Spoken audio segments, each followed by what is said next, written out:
الله وبركاته. وعليكم السلام ورحمة الله وبركاته. الحمد لله الذي رفع قدر العلم والعلماء.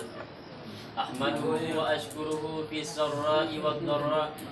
أشهد أن لا إله إلا الله ومحمدا عبده ورسوله. قال الله سبحانه وتعالى في القرآن الكريم: بسم الله الرحمن الرحيم.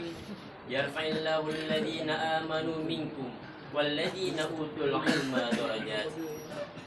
أما بعد، الاحترام والمحترم إلى لجنة التحكيم ثم إلى الحاضرين المحبوب. بهذه المناسبة المباركة أريد أن أبلغ أمامكم تقديما تحت الموضوع فضيلة العالم.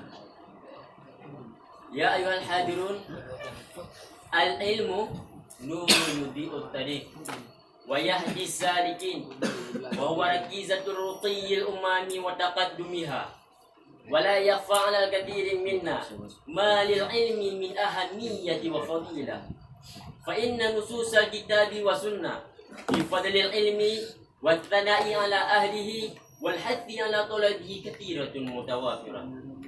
وأؤمن بالعلم هنا هو العلم الشرعي المستفاد من كتاب الله والسنة، كما قال ابن القيم رحمه الله تعالى في نونيته: العلم ما قال الله وقال رسوله وقال الصحابة هم أولو العرفان.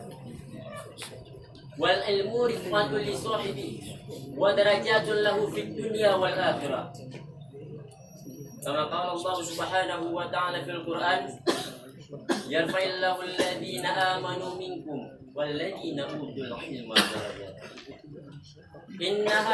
إنها لدرجات عظيمة لا يعرف قدرها إلا جلال والعزة، ولأن الله رفع قدره وأعلى شأنه، لذا فلا يمكن أبدا أن يستوي العالم والجاهل، كما قال الله سبحانه وتعالى في القرآن الكريم: بسم الله الرحمن الرحيم. قل هل يستوي الذين يعلمون والذين لا يعلمون.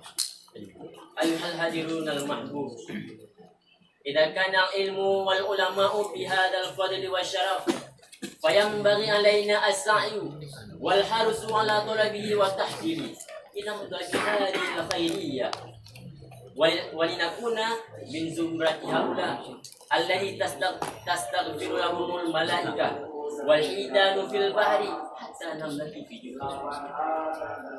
أيها الحاضرون المحبوب، إن الإنسان خلقه الله لأمر عظيم وغاية سامية، وهو تحقيق الربوبية وإفراد عبادة الله سبحانه وتعالى. النتيجة: أحيوا نفسكم بالعلم ستكون ناجحا إن شاء الله. أكتفي بهذا.